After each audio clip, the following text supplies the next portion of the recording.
The EmilyAnn Theatre and Gardens in Wimberley brings together all ages in joy, serenity, and remembrance. Families tend their own little outdoor sanctuaries. Butterflies abound to honor 16-year-old EmilyAnn, whose life was lost in 1996. That cute girl, EmilyAnn, our daughter, at 16 was coming home on the 21st of December and lost her life in a car accident. And I think what we really wanted to do was wake up the world, to tell the world that life was so important. And of course, nothing like blooming plants and butterflies tells that story better. August 1 of '98, we started the EmilyAnn Theatre to provide a stage and a place for children to have Shakespeare in the summer.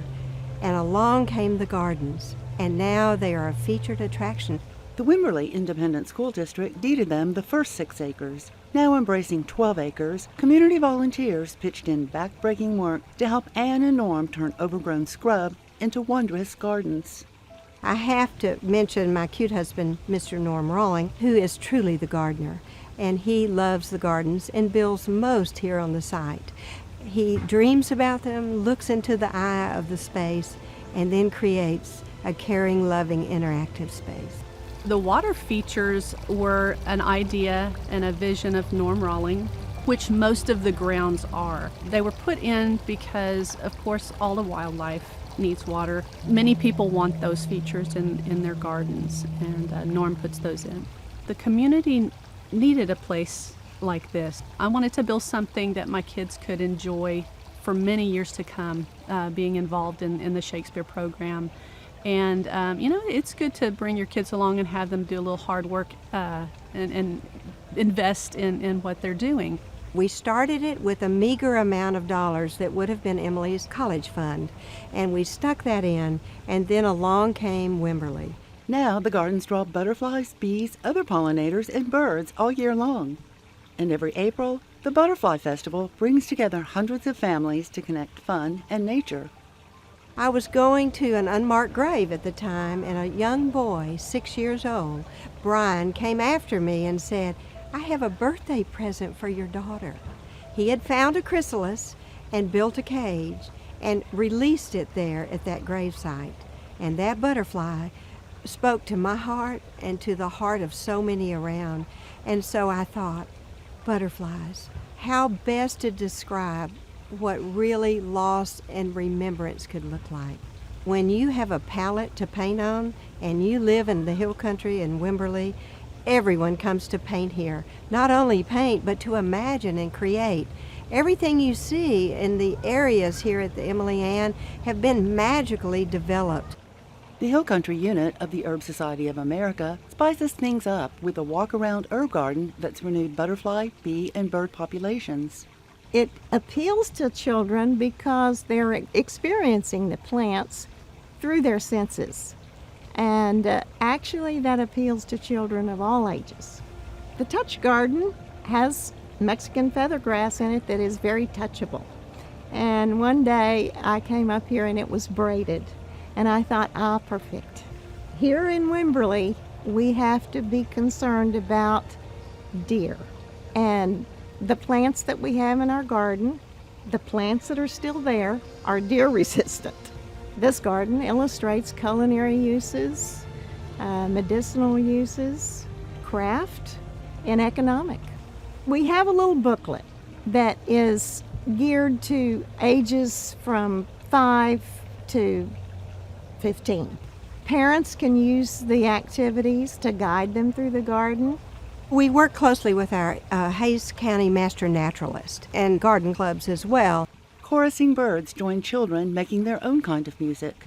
Our Rotary Club, they built the chess and checkerboard down below and then added the musical garden. And this year we're welcoming a library here on the grounds that will partner with the Wimberley Library and the Rotary Club that will give books to children during our Christmas events and other events. Children always head for one of the many imaginative adventures, many built by Eagle Scouts. Justin's Castle was built for Justin Rodriguez, who lost his life to leukemia and leaving 4 siblings and parents. And so as they've grown up and gone through the schools, the Eagle Scout project built the castle. Our Girl Scouts built a boat in a moat around Justin's castle. Families honor memories in their own miniature gardens where history builds on the future. I started here about 2007 as a volunteer and enjoyed, being a part of it. I was on the first board and also came out and helped, put pathways in and cut cedar and move rocks. And my kids were little and they were involved in shows. So it's been a big part of our family for a very long time. And then later my husband passed away, and Norm was in the business of making some beautiful gardens, and I said, well, we need one for my husband. And his name is Popsy. So when the garden areas were expanded off of the theater grounds, more people wanted to do the same, as far as memorializing someone. We bring food, we play music, we giggle and laugh and make memories, and it's just a special place. It's not just a garden, it's like a living history for our family. History in the making begins at the Betrothal Tree. Our betrothal tree is one of my favorites. A 200-plus-year-old tree grown together where we pledge our troth one to another. The top of the hill is magnificent. Who would have known that the Veterans Memorial would stand atop that hill, joined to the Children's Memorial, our very first garden here, the Children's Memorial area to honor lives lost. They had the old flagpole up on top and wanted to raise the American flag and weren't sure of the proper protocol, so she asked me to come up and raise a flag. Little things get bigger and bigger, and pretty soon I designed the plaza up there with all the flags. And it was a community project. We raised in less than 6 months $60,000 in this community to build that. We have each of the service flags, and we have a walkway coming towards the U.S. flag, and we have the names of various veterans inscribed on that. I've seen more tears from veterans when they just get up there and they see a stone with their name on it. It just means so much to them to know that people think about them and respect them. Of course, being from the Vietnam War, I went through the being spit on and all that type of stuff and all the negative aspects, and that was always something that I didn't like and I didn't appreciate. And so that was kind of an incentive when Ann said, well, let's do something here.